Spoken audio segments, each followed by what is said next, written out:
What happens when a little boy learns that tears are weakness, that anger is safer than sadness, and that silence is stronger than vulnerability? We don't just shape boys with those messages, we shape the men they become. So, today we are exploring the emotional development of the boys and how culture quietly limits the full range of who they are allowed to be.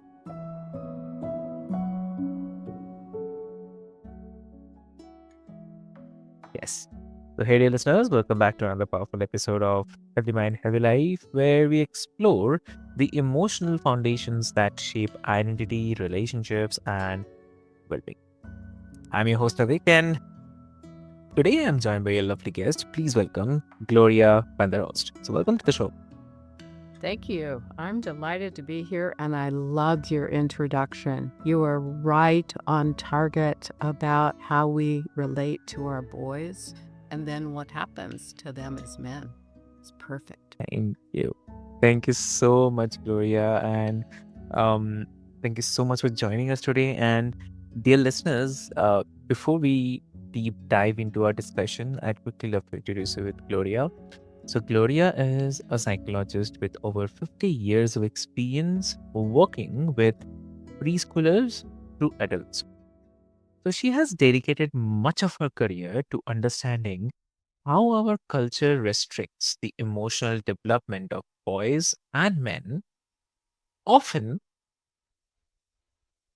they are leaving them disconnected from the very feelings that create healthy relationships. And she's also the author of the New York Times bestselling journal Read, Reflect, Respond, the 3 R's of growth and change. So I'll not take much of your time. Let's get started. Welcome to the show again. Thank you so much. This is such an important topic. This is actually becoming a hot topic. Yes. Even though we've had this research for decades, right? And not done anything about it. But it's coming to the forefront now. I'm not the only one who's talking about it, and it's critical information.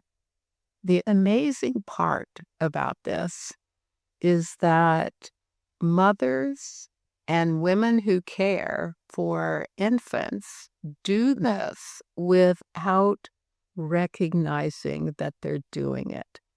They have no idea of the impact of their small micro emotional reactions to infants.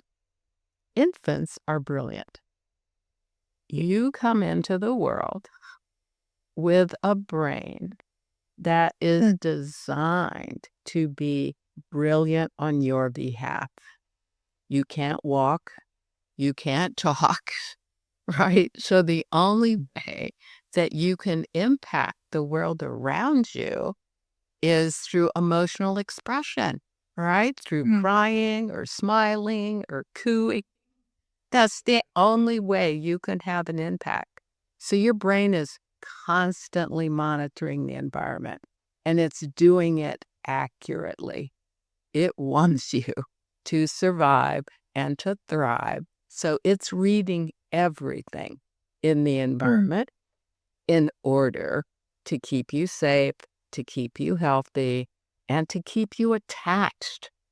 We're born attached physically to another person, and then we spend the rest of our lives seeking emotional attachment to another person. But women do not have the same range of emotional expression that men do. Boys have a broader range of emotional expression than girls do. All right, which means if you're taking care of a male infant, that little boy is going to get more irritated, intensely more agitated or angry or it's going to get more sad, more depressed, more sad in the way that just tugs at your heartstrings. But mothers are not, haven't been educated about that, are not aware of that. So when their boy gets more intense, right, more angry in expression, mother's going to do a normal, natural reaction to that, right? She's going to withdraw in some way, or she's going to frown in some way, right? Which is a powerful message to send to an infant. As I said, they're brilliant, all right? And the only thing they can do is to read the context in the environment in order to keep themselves safe. So they get angry, they get intense, and if mother withdraws or frowns, they immediately learn, don't do that. Yeah. Don't go there, right? Same thing is true with sadness on the other end. They learn immediately, don't do that. So, okay, right away.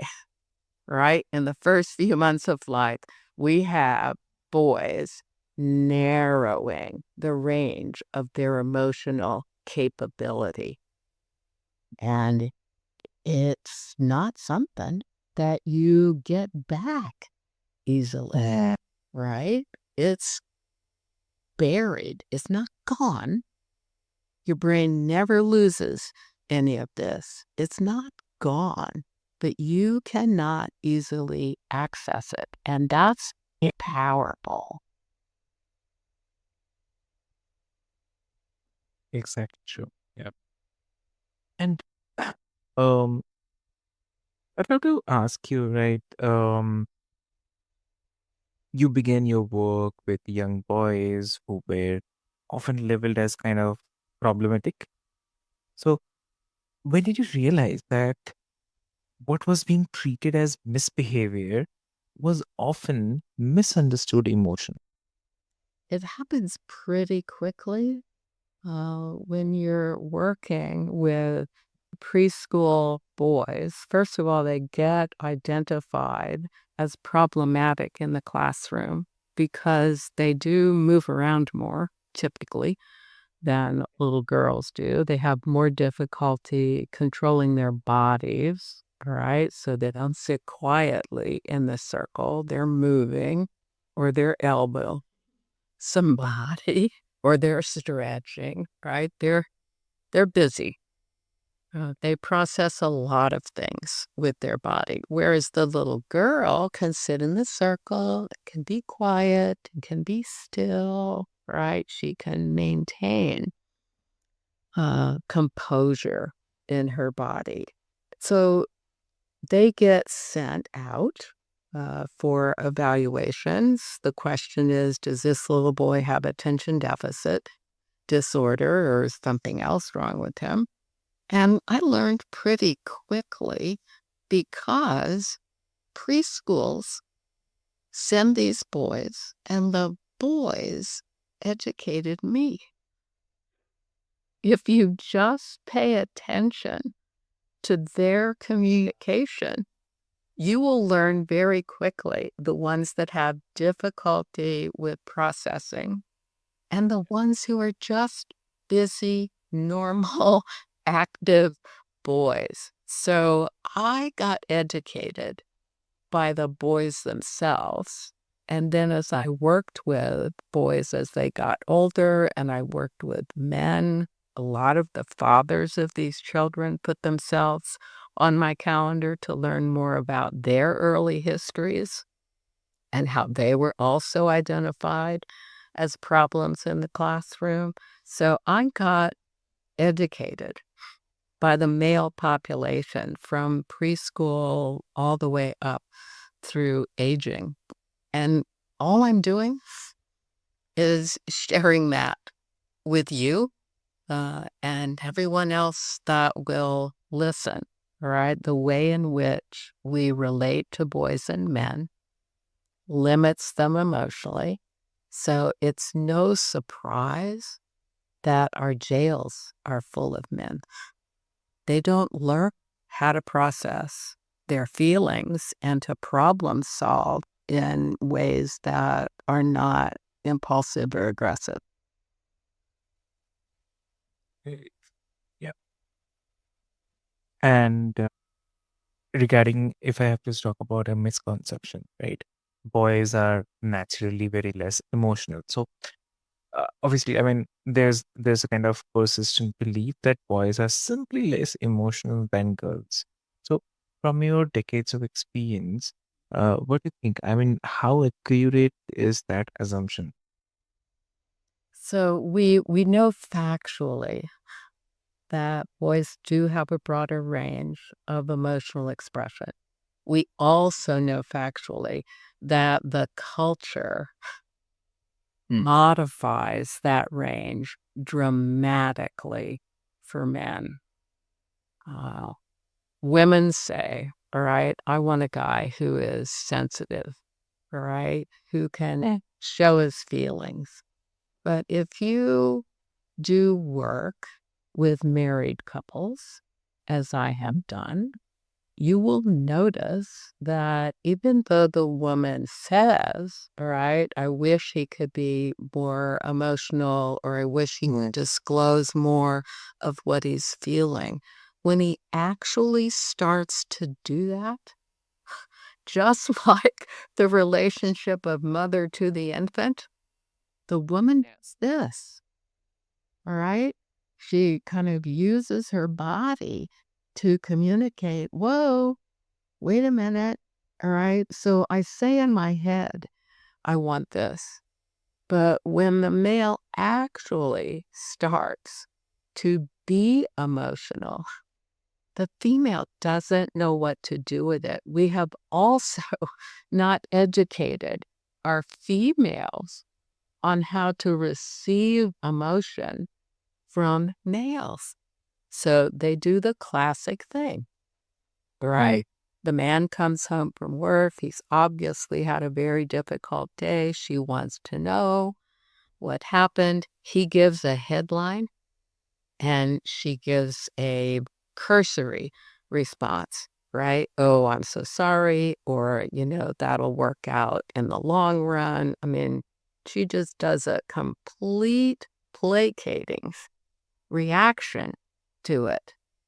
If that person coming home from work with a stressor were a female instead of a male, right? She would say, let's get a cup of coffee. Let's sit down at the table. I want to hear all about it. But she does not do that with the male. We have trained both males and females to avoid emotionality in the male population. Amazing. It is a wow. Yeah, It is a wow, right? It's like gobsmacked. It's like, so what do we do? Right? I mean, we've done this for centuries. very true. Yeah. And uh, I'd say it's good to think about, and it's not that emotions disappear, but they get buried. They get buried. Right. Yeah. Absolutely right. You still have access to that full range of emotion. Your brain is fascinating, right? It absolutely records everything, right? Even the stupid little details for some reason. It holds on to everything. So it's available for access. And that's the good news, right? You can access these feeling states. You just need a good guide. You need help. You need support. And you need to do some work yourself. I mean, that's the reason that I've written this journal book, Read, Reflect, Respond, is to give men and women uh, a way that they can begin to explore those feelings that are packed away in their history, all right? Because the book has a variety of essays. You can go through it in any direction you want. and look at the index and pick out something that strikes you that particular day. So there's an essay on one page, and the facing page has a couple of questions on it, but the facing page is blank because I do not expecting you to just respond in words. Your brain didn't start recording things in words until after you could walk, right? You, you don't have access to language. You're not producing language. You're hearing a lot of language. Eventually, you learn language, but you don't start out there. So, and then continuing throughout life, language is not the only way that we pack things into our brains. We do it in terms of action, motion that's taken towards us or motion that we take towards the rest of the world. We do it in terms of visual imagery. We have pictures, we have movie reels, all right? And those may or may not have any language associated with them. So the blank page lets you access the two other ways that your brain stores information, right? You can draw, you can scribble. I tell people they could tear the page if you want, didn't have to tape it back together to read the essay on the other side. But the whole point is that you can access the feeling state that gets triggered by the essay, and then you can understand and do some research and a deeper dive into why do I have that reaction to that little piece of information. You have that reaction because it's important and it's associated with an important piece of your history. And now you can take that deep dive into that piece of your history. Incredibly valuable.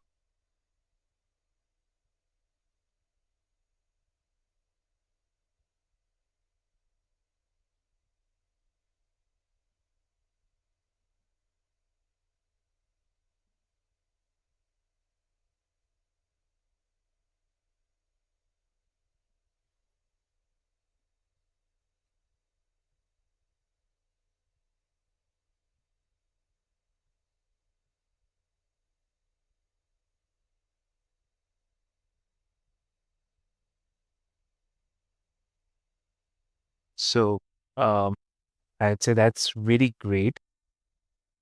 And I'd love to say that you have described about the emotional desert, right? Absolutely. Yeah. So, uh, like when you call the emotional desert, many men grow up in. So, what creates that desert? Like, if you think, The limitations that we unknowingly put on men create that desert. And then we knowingly put limitations on boys, right? When boys start to walk, we treat them very differently from girls when it comes to helping them with emotion. Here's the classic example, right? Go to a playground, watch a bunch of toddlers playing on the playground. A little girl gets hurt or gets pushed or doesn't get her place in line. She goes up to her parent or her caretaker, right? She's distressed. She might even be crying. She gets picked up and asked what happened. Same thing for a little boy, same exact thing happens to him. He starts to cry. He walks over to his parent and he does not get picked up. He gets asked what happened. And if he gives a good enough response, he will get some comfort or some assurance. But most of the time, he will just be turned around and told, go back and play. You're okay. Go back and play. Right? We do not legitimize the feeling states of men and boys. We don't want them. expressing their feelings. We discourage them from expressing their feelings. And so it's natural, it's normal that they're going to comply with the cultural requirement and deny themselves feeling states. Go to a funeral, all right? Yeah. A man who has lost a very valuable person, a friend, a spouse, a work colleague, someone that they truly loved. And you will see that man fighting hard not to cry, right? Crying is a natural, healthy reaction to trauma or sadness, all right? We are built to cry. Crying helps us to heal that injury. That you will watch men just fighting like crazy, not to have any tears come out of their eyes. Crying is natural, it's healthy. We have trained them that it's shameful to cry, and particularly shameful to cry in public. Right. Very true. Yeah. And also, I'll ask, like, for the parents who are raising the boys today, what is the one intentional shift they can make to prevent the emotional shutdown? Say. They can educate themselves and their children on the hundreds of different feeling words that exist in the world. All right. You need to be able to give your children a feeling vocabulary. And one of the things that I have on my website, and the website is www.drvanderhorst.com. So it's www.drvanderhorst.com. I have a feelings sheet that you can download, all right, under the access for customers, all right, or anybody seeking more information. That feeling sheet is, I think, 2 or 3 pages, 5 or 6 columns of feeling words on each page. And I said earlier, your brain is brilliant, right? Which means that you can make a copy of that, put it on the kitchen table, put it in the family room, put it in the bedroom. Anytime you or your child are struggling to figure out what are you feeling, or you even just, you see your kid is distressed, pass them the feeling sheet, run through this and tell me what you're feeling. The word or two will pop off the page. Your brain is brilliant. It knows what you're feeling. It will pick it out perfectly for you. And in that way, you will increase your feeling vocabulary so that you can recognize it the next time that it comes around. Got it. So suppose if a man listening and realizes that he's been living in that emotional desert, so where can he begin? He can begin by buying the journal book, Read, Reflect, Respond, all right, and using his own time to invest in figuring out what he's feeling.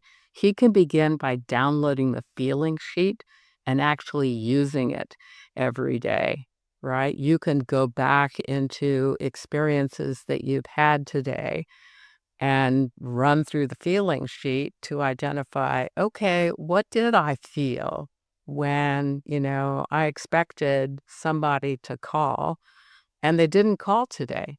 You had a feeling, all right?